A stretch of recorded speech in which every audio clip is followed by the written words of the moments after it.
that website and follow along with some of the examples that we're going to go over here. All right, so my name's Tom. I'm from CloudShark. Today we're going to look at TCP reassembly, and we're going to look at some edge cases, some corner cases, where things might not be so well defined, and see how tools like Wireshark, Suricata, Snort, and Zeek all handle these kind of strange edge cases. So a little bit about me. I'm from New Hampshire. I started my networking career testing IPv6 at UNH at the Interoperability Lab in 2005. Right now I work at QA Cafe on CloudShark. I've been doing that since 2014, and I'm passionate about testing networking software and trying to cause trouble, just see what we can do with different packets. So just a little bit about CloudShark.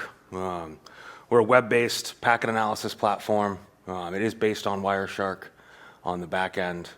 It started actually from a tool that QA Cafe makes, CD Router, which is a CPE test tool. That's all based in the web. So we had a web viewing, a PCAP viewer built in that product, and we kind of spun it out into its own thing. So that's where CloudShark comes from. If you're interested in a free trial or anything, come find me. Cloudshark.io is the website. All right, so this is kind of what we're going to be going over today. TCP reassembly, what it means, why we have it, how it works, what tools we use to analyze it, and we're going to see if we can find any issues or edge cases with the tools that reassemble TCP. So why I'm here? I'm here to have some fun and learn from all of you as well. My first SharkFest was in 2014. Ever since then, I've had a goal to present here. This is the first time I'm presenting here, so I made it. Thank you, thank you. So to do that, I needed to find a topic. I found a bug in some of the tests that we were doing in CloudShark that actually reversed our follow stream tool. So it would always show the last packet first, the first packet last. And I wanted to learn more about how that worked, so I found my topic. Since then, I've been playing around with TCP reassembly, follow stream, for about the past year, here and there. So this is kind of a journey on what I've found in order of kind of how I tried this. So I'll take you through what I learned. So just a little bit of history to put things into perspective. TCP, RFC number 793, which was published in 1981. This was actually based on a paper written by Vint Cerf and Bob Kahn that was published in 1974. So the protocol's been around for a while. We've been reassembling TCP streams for a long time. So why do we even need it? Why do we care about this? The layer that TCP runs on, IP, is unreliable. So you can have packets coming in at different times. We can lose packets. I've never seen it, but packets can be duplicated. So TCP can help us, deliver this data reliably given those three cases to end up with a stream that's exactly what the sender wants to send. So it does this with a three-way handshake. I'm sure you guys have heard about this. This is the SYN, SYN-ACK, ACK. Looking at this, when I started, I knew, okay, ACK means acknowledgement. That's the acknowledgement flag. Thinking about this, I didn't actually know what SYN meant. So we'll go into that a little bit. The sequence number is the number of the first byte in the stream that we're sending. And then the acknowledgement number is the number of the next expected byte. So to kind of look at how this works, we're going to play with some packets. So I did this with a tool called SCAPY, kind of learn how this is all working by actually doing it, creating scripts that send these packets. So it's a packet manipulation tool. I'm not a Python expert, but I was able to figure out enough to get it working. And with it, we can create lovingly handcrafted artisanal packets. So this is stuff a device wouldn't ever really send, but we can mess around with it and kind of send out whatever we want. I've got the scripts up there on GitHub if anyone wants to take a look at them or critique them. And to test what, we're sending these packets, we need something on another machine to listen to what's being sent and print what it thinks is the result. So for that I use the tool called netcat. So it'll just listen on a TCP port and print out whatever we send it. So that was what I used to kind of verify what the host is actually reassembling based on the crazy packets that we're sending. So to start with just a real quick example, we'll take a look at a client just sending the text hello from client, the server sending the text hello from server, and we'll take a look at an actual packet capture here. So this is that capture 01. All right.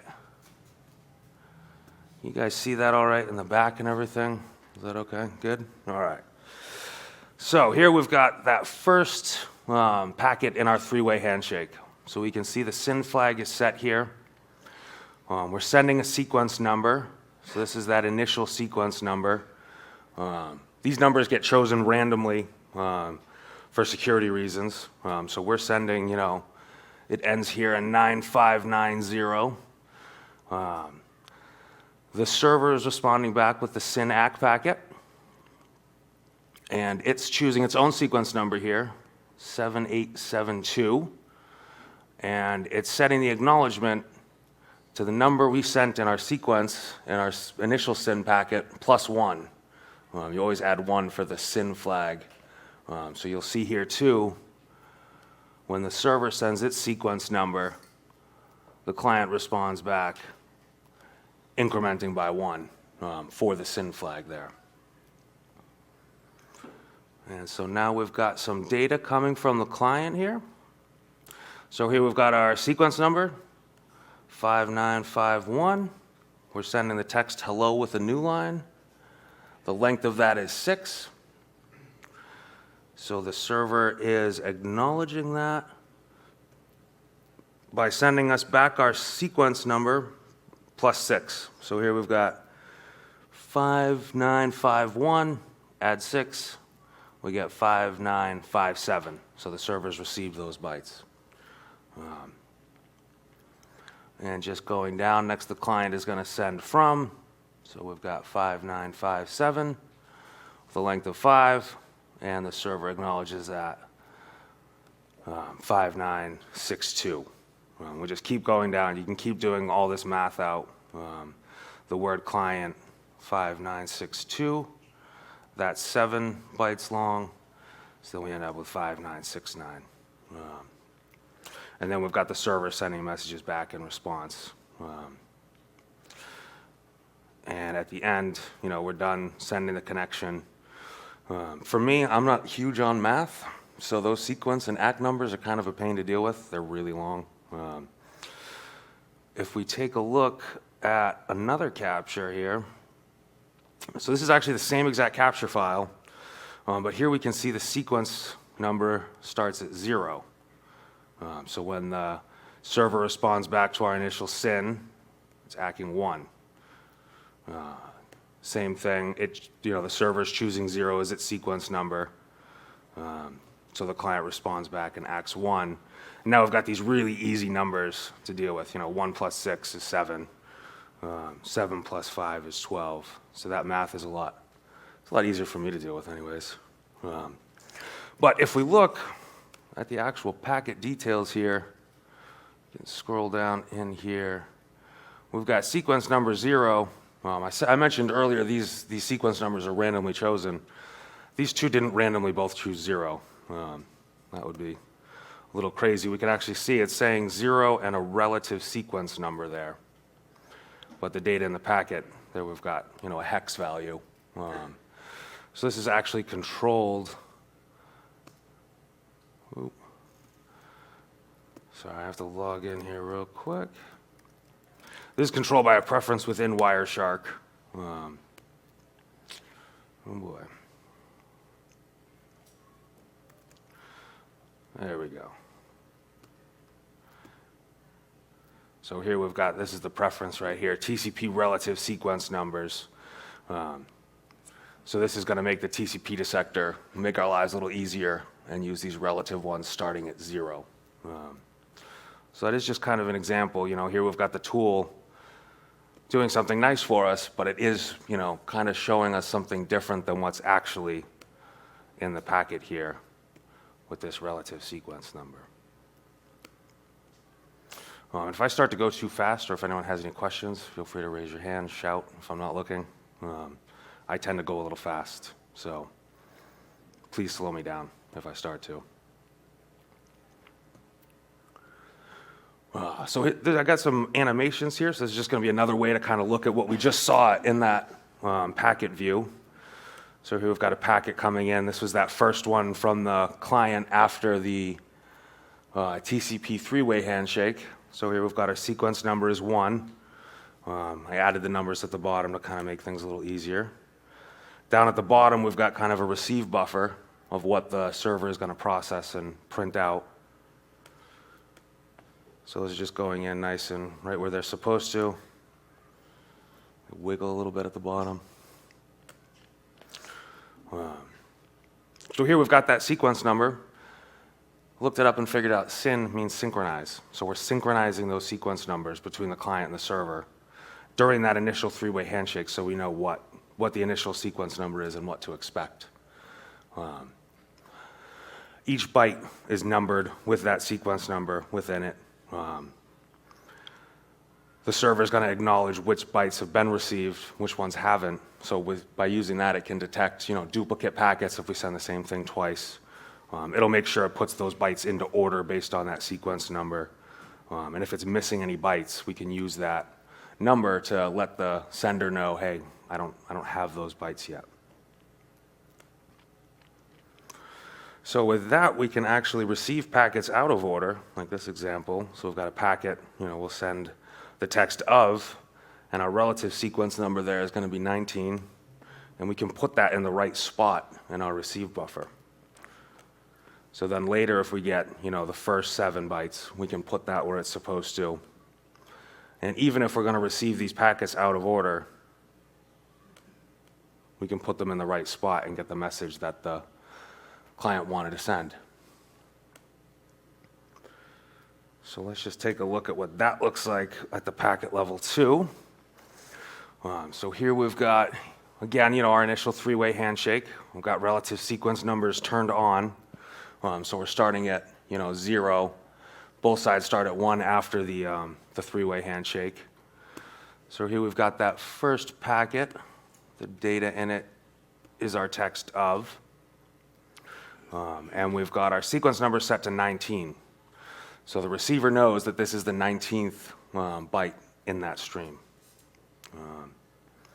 Later on, when we go send, sequence 1 with a length of 7 and the word packets, it'll know where to put that within the stream. And we can keep going. We've got other here, sequence 21, received at sequence number 8. And when we use a tool like follow stream, we're receiving all these packets out of order, but with follow stream, we can actually look at this and see them in the right order. So it's reassembling that stream, taking into account the sequence numbers, and reassembling that in the correct order. So we do have a lot of error messages here in this packet capture too. This is due to our handcrafted packets. So we can see here some of these error messages. The client normally would send the first packet in the stream, but with SCAPY we can actually put this all out of order. So this error message says the previous segment was not captured. It wasn't captured at this point in the capture, at this packet. But we do send the previous segment later on. Here we've got something being marked as a TCP retransmission, but really with our script, we actually never transmitted this, so it's not really a retransmission. Just like above there, we've got, again, a TCP retransmission being flagged as one, even though it wasn't really ever sent. This out of order one's definitely true. These packets are all out of order.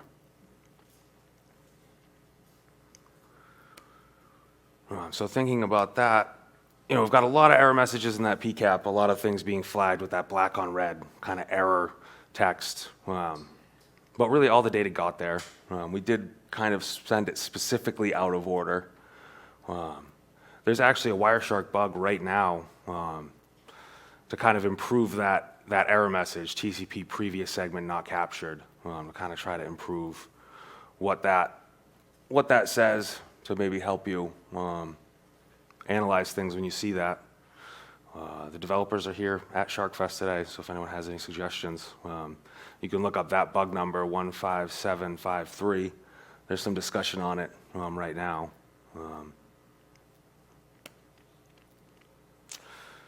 So we've got our TCP analysis tools kind of within Wireshark here. Follow stream makes it really easy. You don't have to go through and do this reassembly yourself and look at those out of order packets and try to put them in your head, and reassemble them or do it out on paper. You can just use follow stream to see what the client would have reassembled. So thinking about that, thinking about how it might handle some edge cases or if we cause some trouble with it, what we might be able to do. I wanted to take a look at some other tools that are reassembling TCP from a PCAP file and just see if there's anything, any edge cases or any interesting behavior we can look at.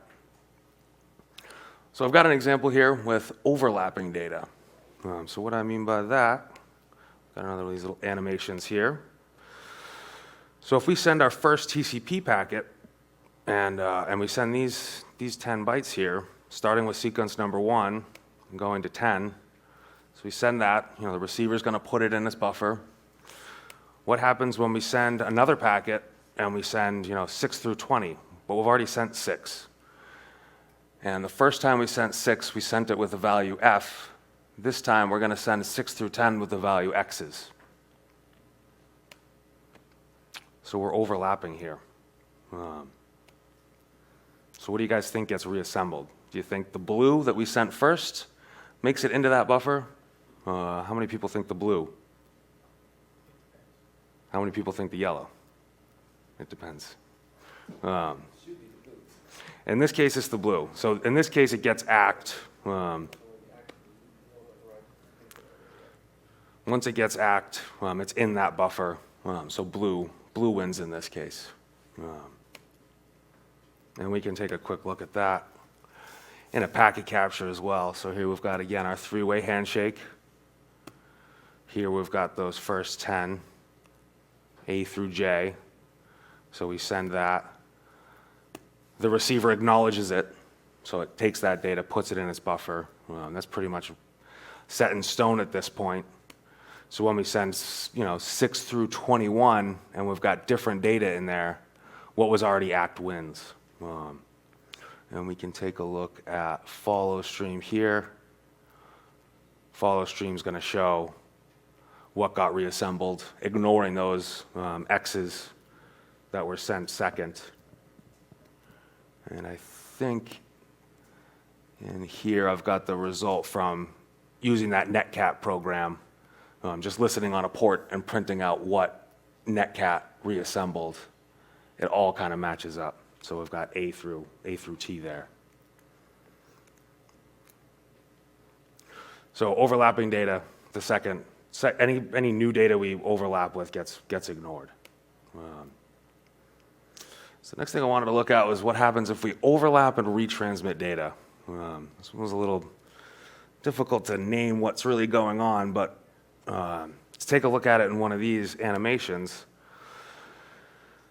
Using SCAPY, we can handcraft, these packets where the first packet we're going to send is going to start with TCP sequence number 2. We're going to go through 20, and that's going to go in there. But we still haven't sent sequence number 1, so none of these bytes are getting ACKed.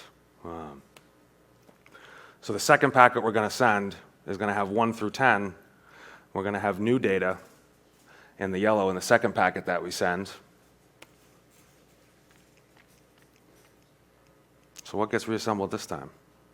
Does the stuff we already sent and the blue make it into the buffer? Who thinks the blue? No one? No one thinks the blue? Who thinks the yellow? The stuff we sent second. All right, a few people think yellow. Very good, it's yellow. So that's with CentOS 7 running on Linux. We've got a packet capture of this again. Did you check multiple OSs? Mm-hmm. Yep. And they're doing the same thing? Nope. Jumping the gun. Jumping the gun.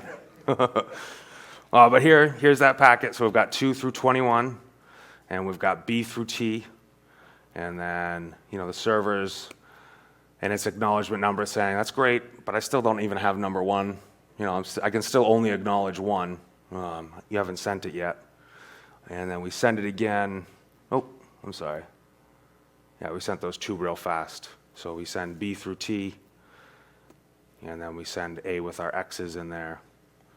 If we look at what Netcat printed out, we can see Netcat also chose the yellow. So what was sent first, it's got that, or what was sent second, it's got the X's in there. And if we look at follow stream, that all matches up very nicely. So that was with CentOS 7 in Linux. So follow stream shows exactly what the OS reassembled. Thinking about this is like, okay, there's no way Windows does this differently, right? It's got to do it the same. So here we've got the same thing with Windows 10. We'll send sequence 2 through 20. Then we'll retransmit and send 1 through 10. So kind of already gave it away, but how many people think it's the same thing? How many people think it's different?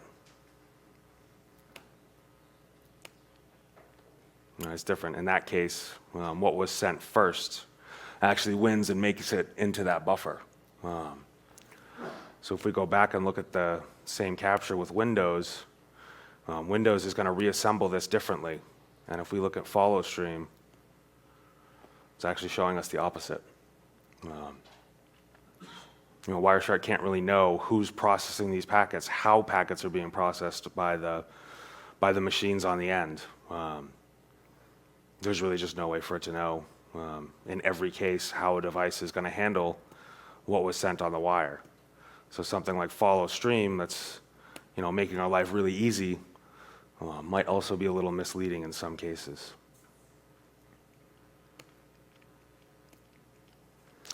So these are some of the OSs I tested with this same, the same scenario. What I thought was really interesting is Windows XP actually used to do it the other way too. So even within Microsoft, they couldn't agree on which way to do it, apparently, and swapped it, from what I could tell, starting with Windows Vista. So kind of just the point of that, the packets on the wire don't lie. That is what was sent, but the tools can't really know how someone on the end is going to interpret these packets. So when we try to do something like TCP reassembly, it can't know how the device really did reassemble it and what it sent. I was thinking about something we might be able to do with this. And I was thinking of an HTTP directory traversal attack. So this is kind of where you have a web server set up. It's supposed to serve files only out of a specific folder, but using something like .. to escape that, you can go up a directory and maybe get something that you're not supposed to. Not much is really vulnerable to this anymore. So I wrote a simple, real simple Ruby program. I think I found one that was an HTTP web server and deleted the code that puts it in a web root. So it was vulnerable to this sort of attack. So we can take a look at what this looks like. We've got our server running. It's supposed to serve this file out of this directory, totally not doing anything evil, .html. And up 2 directories, and in another directory, we've got a password. So this is a capture of looking at that. So here we've got our 3-way handshake. Here we're saying, get me a file up 2 directories. Actually added some Unicode in there. That's Unicode for a slash. to kind of further try to trick things. And let's try to get that etc password file. So if we look at follow stream, we can see getting a file, 2 directories up, and this is the content that was in that password file. We've also got Suricata loaded into this. Suricata is like an IDS tool, so it has signatures to look for exactly this sort of thing. And if we take a look at this in Suricata, we can see there's a high severity alert. If we look at what this was, it's a Unicode directory traversal attempt. And we can see what it's flagging on here is exactly that data. Does everyone follow that okay so far? All right. So that's just a basic example of that. So let's see if we can do this with overlap. We know Windows 10 keeps the data that was sent first. So we've got an overlap example here where we're sending, we do our 3-way handshake again. Here I'm sending sequence number 2. If you can see it in the data here, I'm going to send ET, and then we're going to try to get that password file. And later on, we need a G to kind of finish that HTTP request. So we're going to transmit now sequence number 1, retransmit a bunch more. Now we've got our G that we're filling in here, and we're adding this, get totally not doing anything evil .html. And if we look at this in follow stream, we can see it looks like the client is sending, get me this HTML file, but the server's responding back with that password file because it processed the data that we sent first. And now if we look at this again, we've got the same kind of HTTP signature there. If we look at this with Suricata in threat assessment, it says all clear. There's no issues flagged. So if you're using that to look for these sorts of things, that's kind of a way you might be able to trick it a little bit.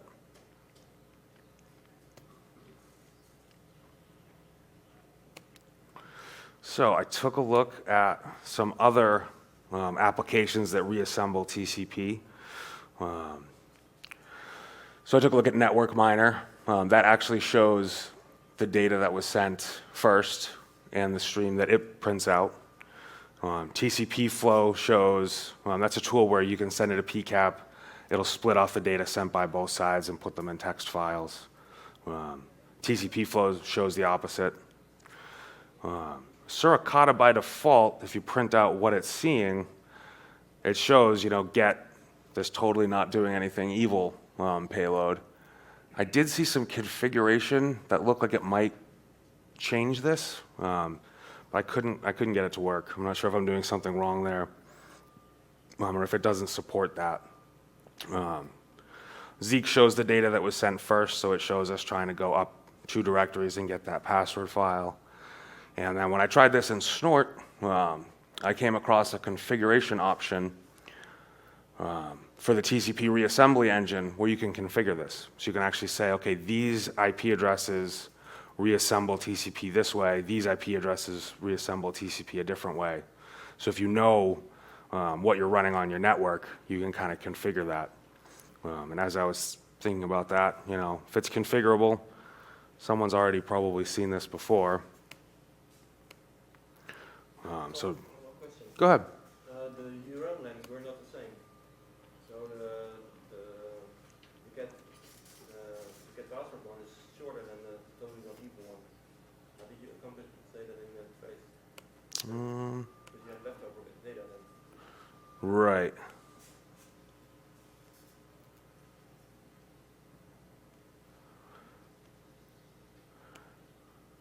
Yeah, it is a little shorter. I think it matched up and overwrote the stuff that was sent first. Okay. There was no taking a check. Yeah, the math might have gotten a little different between the capture and the presentation. I'll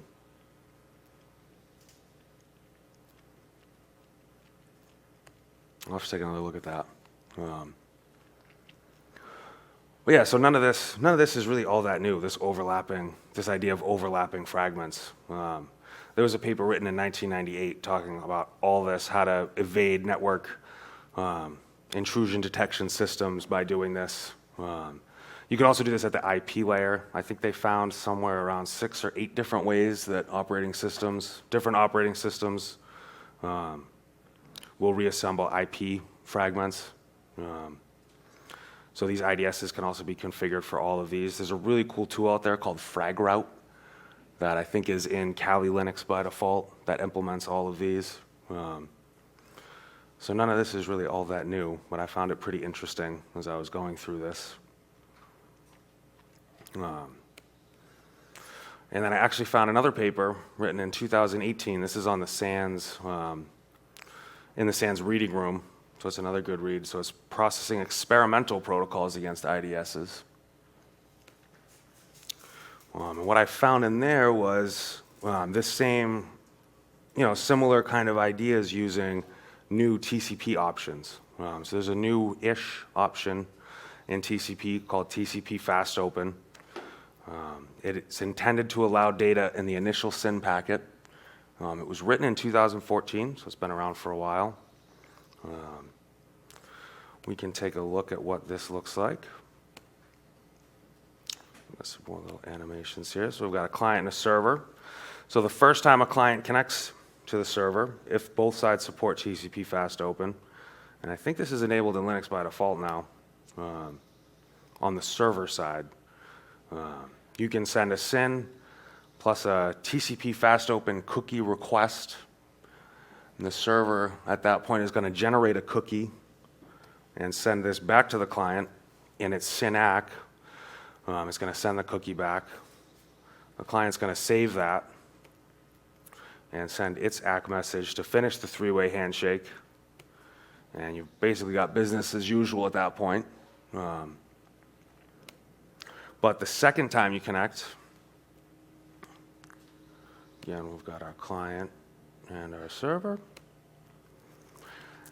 So now we can send, in our initial SYN packet, we can send our SYN, that same TCP Fast Open cookie that was sent before, and we can include data now in that initial packet, which we couldn't before.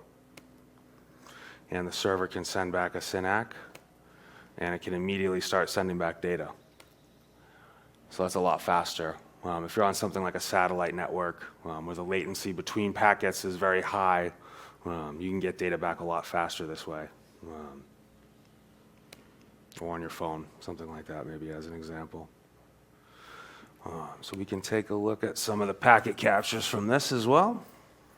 So here we've got that initial SYN from the client. And here we can look at the options.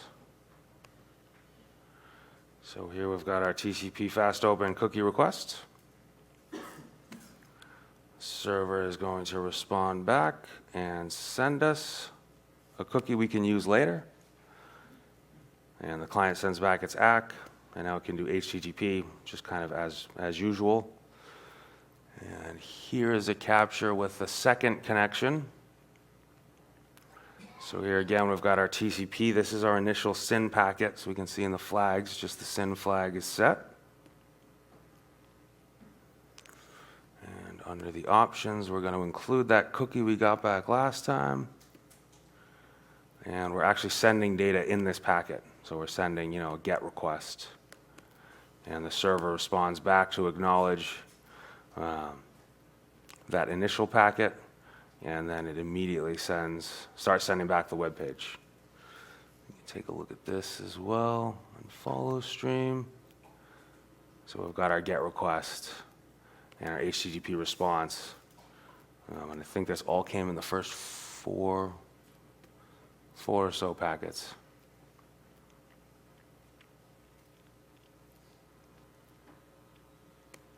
Does that explain TCP Fast Open pretty well? Does anyone have any questions on that? So I took another look at how different tools handle this.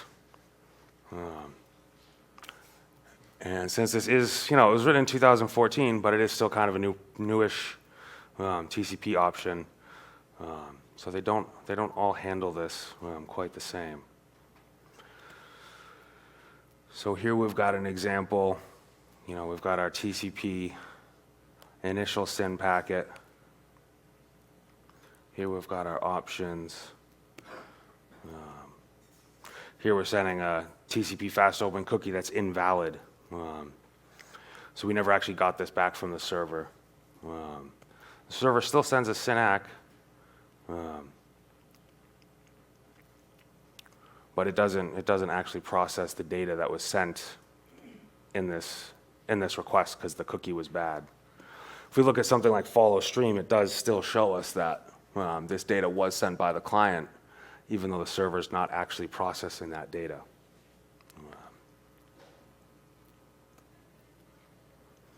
So that was one example. Yep. Do you start at sequence number 1 or start at sequence number out? You would start at sequence number. So the server is just still acknowledging 1, the SYN flag. Oh, yeah. So you would have to go back and retransmit all that data. But you can still use that session. So going back here. So that was a bad cookie. If we take a look at that directory traversal example as well, here again, we've got a TCP Fast Open packet. So this time it was actually valid. So I set this up and we got a valid cookie to use right there. And we're sending, that same payload that we should be triggering on as an alert or as a threat. This was an unsuccessful directory traversal attempt, but it was still right there. This time the server responded back with a 404 not found. But if we take a look at this again in Suricata, that should be getting flagged as a directory traversal attempt, but Suricata is not alerting on anything in that packet.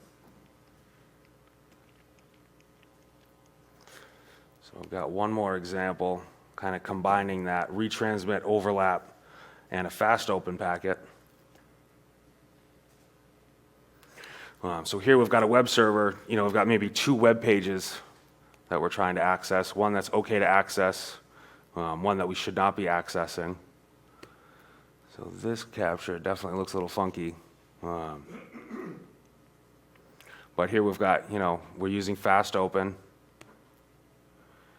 Here we've got in our options, again, a bad cookie, an invalid cookie. So the server's not going to process the data that was sent in this packet, this get okay to access. And we can see when it sends its SYN-ACK, it only acknowledges the SYN flag. It doesn't acknowledge any of this data. So later on, we can finish the 3-way handshake. We can retransmit, what we should be retransmitting is what we sent in this first packet. But with SCAPY, we can actually swap that and send something else. So here we're sending get for a do not access. If we take a look at follow stream here, what we're going to see is it looks like the client sent, get me this okay to access web page, but the server actually processed the second message and sent back the page that should not be accessed. So again, follow stream just kind of assumes that we're not overlapping and retransmitting that data that we already sent, and it's only printing out this first part here.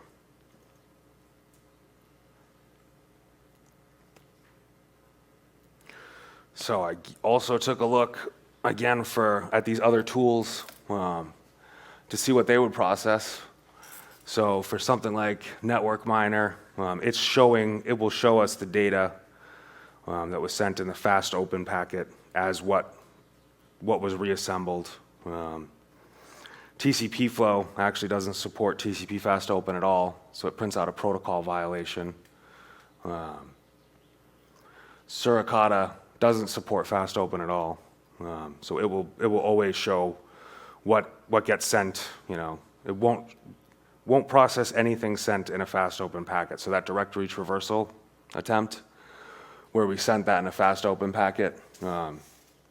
Suricata completely ignores it and it won't alert on anything sent as TCP Fast Open. There is support coming for it in version 5, which they're beta testing right now. There's an outstanding bug for it from a long time ago that just hasn't been updated yet. Zeek, when it's processing these packets, it will show data from fast open packets, so it does look like it supports this.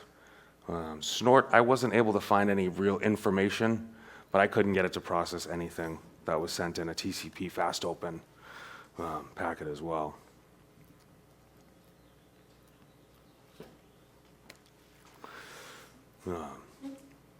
So I guess kind of the whole point of the presentation is don't trust anything.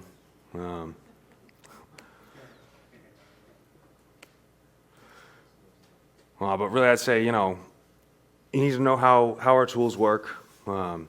Trust them, use things like follow stream, but no, they're not perfect. Nothing really is. You can always keep digging and try to find these kind of edge cases. I do testing mostly, so this is kind of what the sort of stuff I'm looking for. I don't really have a good answer on how follow stream should be behaving. I'm not sure which way I would have it reassemble. If it saw something like that, maybe flag it. I don't know, it's a strange kind of edge case. That's pretty much the end of my presentation though.